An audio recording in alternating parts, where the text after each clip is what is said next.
You ask Tiger to solve. This deals with linear equations with one unknown. The final result is x equals 2. Let's solve it step by step. Group all constants on the right side of the equation. Subtract 9 from both sides. Simplify the arithmetic.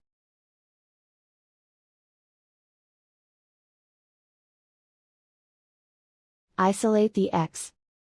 Divide both sides by 2. Simplify the fraction. Find the greatest common factor of the numerator and denominator. Factor out and cancel the greatest common factor. And so the final result is x equals 2.